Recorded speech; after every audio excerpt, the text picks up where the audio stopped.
What's up guys, Tommy Bowyer here from Move Rewind, and today I'll be reviewing Casualty Breaking Point. There will be spoilers in this review, so without further ado, let's get into it.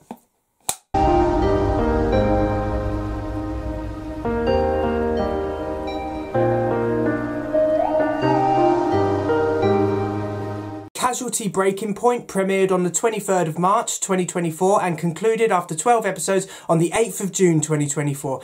And straight off, my initial thoughts on Breaking Point are it's an outstanding mini-series of Casualty. Casualty seems to be on fire at the moment. It's one of the best dramas on TV, and I have to say Breaking Point is a great example of what Casualty can do when you've got the right cast and you've got the right writers. So as I said, there are going to be spoilers in this review, so if you haven't seen Breaking Point, go and watch it now. It's a fantastic series of Casualty and all episodes are available on BBC iPlayer. So let's get on with reviewing this series. I would say that the main theme of Breaking Point is the fact that all NHS staff are reaching their breaking point. There has been an increasing pressure on the NHS ever since the COVID pandemic, and Casualty is one of those shows which focuses on the NHS crisis really well. They really do show the human side of things, how increasing pressure on NHS facilities and resources eventually leads to the staff reaching their breaking point, and that's what this series of Casualty does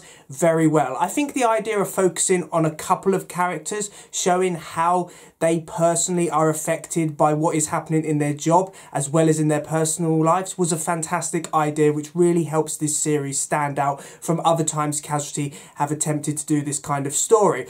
One aspect of this series which I really enjoy is the whistleblower storyline. Now, it is established partway through this series that someone within the ED team has gone to the press and have said that basically they've whistleblowed. They've said that the NHS is failing and Holby City's emergency department is underfunded, it's understaffed, and it's just like the executives don't really care. And I felt this storyline was great because it adds a sense of mystery to the series. You're trying to figure out which one is the whistleblower, and it also shows how much pressure the management of the ED are. You've got clinical lead Patrick determined to find this whistleblower at all costs. You've got clinical nurse manager Siobhan who's trying to protect her nursing staff, but at the same time she's got pressure from Patrick to try and find out who this whistleblower is and make sure that they're effectively disciplined. So the whistleblower storyline runs through this series, and I think they do a fantastic job, especially when they reveal who the whistleblower is. I'm not going to give that away, but I will say that I didn't expect that individual to be the whistleblower. I kept going back and forth between certain characters. I had no clue that the eventual culprit would actually be the whistleblower.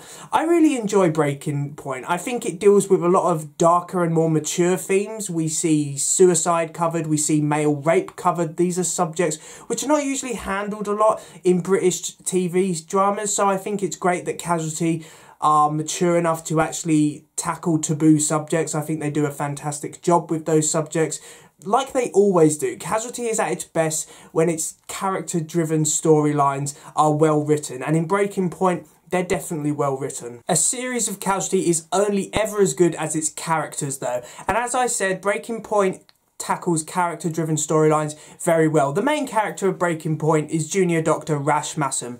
Neat Mohan delivers some of the best performances I have ever seen him deliver. Now, he's been in Casualty for quite a few years now, so I've grown to really like Rash as a character, and I think Neat Mohan is a very good actor. But in Breaking Point, he just takes it up a level. This storyline for Rash's focuses on male mental health, and eventually by the end of this series, Rash attempts to end his life. He attempts to commit suicide. And as someone who has struggled with mental health and has had certain thoughts in the past, I think that Casualty deal with this storyline very sensitively, and I think it's an important issue which Casualty raise. I think it highlights how people, especially NHS staff, are under such pressure at work that they can't actually deal with their personal problems. Obviously, Rash lost his father a few months ago, and he's never been quite able to deal with that, and basically because he just throws himself into his work, and because they're so understaffed, he's just like, I need to focus on my job, I can't focus on my personal feelings at the moment. And I just think they do a fantastic job. The final episode of this series, when Rash attempts to end his life, it's heartbreaking to watch. It's such an emotional episode. And I think it's great that they've chosen to show that attempted suicide, it just doesn't just affect the victim, Rash. It also affects the entire ED team, from his cousin and fellow Dr. Tarek to the management of the ED. It shows how attempted suicide can actually send shockwaves throughout a workplace. Another storyline which is dealt with very well is paramedic Teddy's male rape storyline. Now, obviously, Teddy is a very fun character. He's a very likeable character. In this series, he is sexually assaulted by a group of women on a hen party. And I have to say, I am glad that Casualty have tackled this issue, which is not really dealt with a lot in the news or in any other drama series. Obviously, the conventional route when they do male rape storylines is that the male is raped by another male. But in this storyline, they showed that actually women are capable of sexually assaulting men, and it is an issue which isn't dealt with enough. And I think how they handle this is handled very realistically, in the sense that Teddy is ashamed. If anything, he's embarrassed. He thinks that no one will believe that he was sexually assaulted by women because he's a man. Obviously, you know, he would like having advances made to him by women, wouldn't he?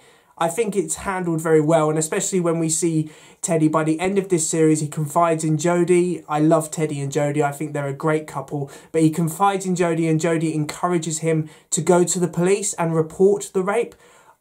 I think that was handled very well. Casualty handled that storyline very sensitively, and it was very realistic as well. And Milo Clark, who portrays Teddy, he got to show what a talented actor he truly is, and I look forward to seeing where they're going to go with this storyline in future series. One thing Casualty has been missing in recent years is a villain, which the whole ED team can unite against. And fortunately for Breaking Point, they introduced clinical lead Patrick Onley. Now, Jamie Glover is a fantastic actor. I've known Jamie Glover for quite a while. I used to watch Waterloo Road, and he portrayed a character called Andrew Treneman in that, and he was a very likeable character in Waterloo Road. So when he joined Casualty, I just assumed that Patrick would be a likeable character. My God, was I wrong, but can Jamie Glover portray a great villain? Patrick is a fantastic addition to the ED team, and it's a shame that he's only in the show for 12 episodes.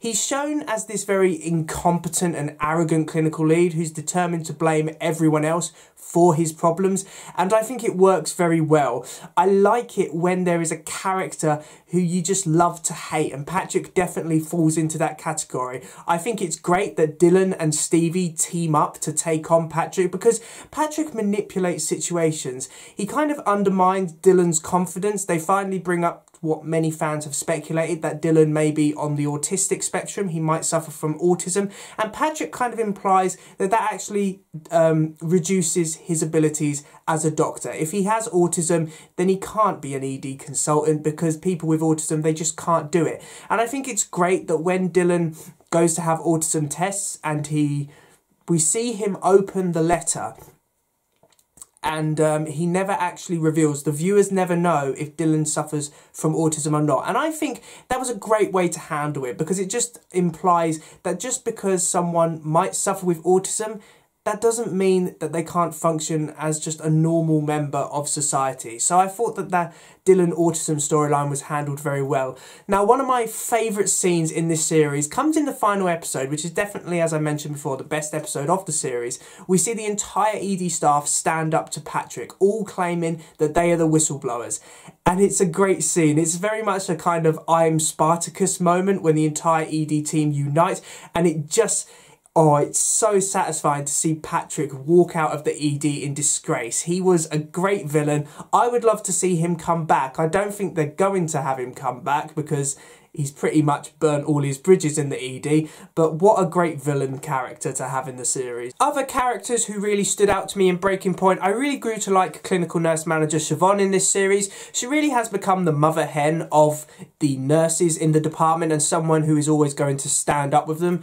I was a little concerned when Charlie left how the nurses would function without that kind of strong figure, But Siobhan, she definitely fills Charlie's shoes well. So yeah, she's a great addition to the ED team, and I really like how she interacts with all the nurses as kind of this mother hen figure who's always going to stand up for them. I also enjoyed Jacob's storyline. Paramedic Jacob, he has to step up when his son Blake abandons his baby, so Jacob has to step up and try and be a father figure. I think it's interesting for Jacob to have a different kind of storyline, which we haven't actually seen him have to do before, kind of be this more parental figure to a young child. I think that was a very interesting storyline to do, and I'm looking forward to seeing where that is going to go. And we also got a new character join us. We got Junior Doctor Nicole Piper. Now, I love Nicole. She is a breath of fresh air, a really funny character, a really down-to-earth character. I also think the actor who portrays her is brilliant. She posts a lot of behind-the-scenes photos and videos on her Instagram, which is great. I love actors who are so invested and involved in the show that they're in. So Nicole is a great character. I love her friendship with Nurse Ngozi. Those two work really well together. I love how they bond over Nicole being a surrogate for her other friend.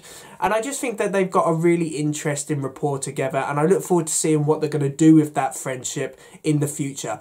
Overall, the majority of characters in Breaking Point are written well. I think every character has their moment in the spotlight, and you can just tell that the writers and the actors are giving it 100%, because they all know that Casualty is not really looked at by the BBC as one of its top quality shows. So I think they're trying their hardest to kind of prove the BBC wrong, and I'm all there for it. As a fan of Casualty for most of my life, I think it's fair to say that at the moment in 2024, it's definitely one of the best dramas on TV. So thanks for watching, guys. I really do hope you enjoyed this video. Please remember to like, comment and subscribe in order to receive great and maybe even improved quality content in the future. And my final thoughts on Breaking Point: it's a well-written, well-acted, well-directed and well-thought-out mini-series of Casualty. I have to admit, when John Sen, the executive producer of Casualty, announced that Casualty would be doing these 12-episode mini-series, I was a little sceptical. You know, I didn't know if it would work. I thought it would be a fad which would kind of lose its charm after a while, but this was an amazing mini-series. It really does give the writers and actors time to focus on specific storylines well. I really enjoyed Breaking Point. I was a little concerned that once Charlie Fairhead left, the show might dip in quality for a few months, because I just thought, you know, Charlie has been there, you know, since 1986, since the beginning. So once he left, they'd kind of not really know what to do with the show. But if Breaking Point's anything to go by, they're on fire. They know exactly what they're doing, and that's reflecting the modern NHS and highlighting how much pressure NHS staff are under. Casualty have always done a great job of reflecting the NHS, and Breaking Point is another example of that. So I thoroughly enjoyed Breaking Point. Please feel free to let me know in the comments down below what you thought of Breaking Point, and I'm looking forward to the next Casualty mini-series, Storm Damage. Hopefully it's just as good as Breaking Point.